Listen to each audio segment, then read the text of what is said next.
Former FBI directors Jim Comey and Robert Mueller have a long history of working together. Both are key players in the investigation into President Trump and Russia interference, if it indeed happened, in the 2016 election.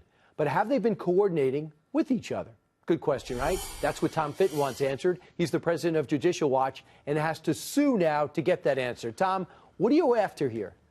Oh, we're after everything. But more specifically, we want to know about what Mueller and Comey were up to as it relates to these memos.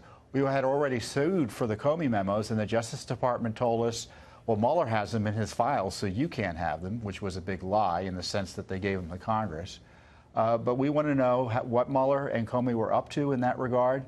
We already know that they colluded on the testimony that Comey gave last year that talked about the memos and was an anti-Trump tirade.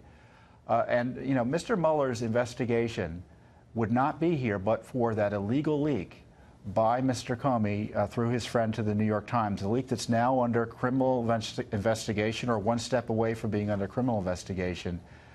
You know, Mr. Comey has a lot to worry about. Mr. McCabe has a lot to worry about. But Mueller, he wouldn't have an investigation but for those two men.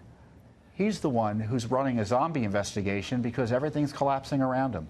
The memo showed there was no Russia collusion. Trump did nothing wrong.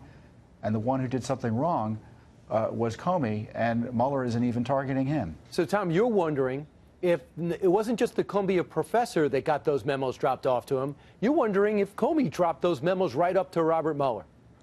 And did Comey get the blessing of Mueller to go around and start talking about the memos to Congress and using them in his book? I mean, we've also sued for the FBI and DOJ to figure out how it is that Comey was allowed to use this material in his book. It was either private or classified or confidential, and he shouldn't have been able to use it. And Mueller certainly had to have been involved in blessing that operation.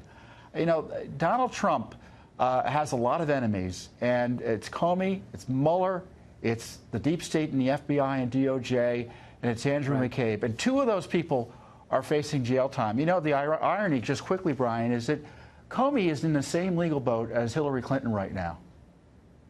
The mishandling of classified information is a significant legal liability for him, and it was for her. And you have to wonder whether he exonerated her because he was doing the same exact thing. You know, it was so quick, Tom. It was, okay, I'm fired. I wrote memos, put them in the New York Times, Robert Mueller. It happened so rapidly, you wonder, well, how did that take place? Now, a year later, forensically, we're going through it, and he did something illegal to make it happen. And you wonder how many of those pieces were in place before the trigger was pulled with the memo drop. So it is going to be quite intriguing. I just don't think these higher-ups in the intelligence divisions in law enforcement ever thought there'd be somebody pushing back like Trump and others were on this. They usually get away with a lot of this at the highest levels. Comey's a bad actor. The DOJ, FBI, and Mueller need to come clean about its communications and dealings with him after he was fired. All right. Tom Fitton in the morning often doesn't wear a tie, but for Tucker Carlson,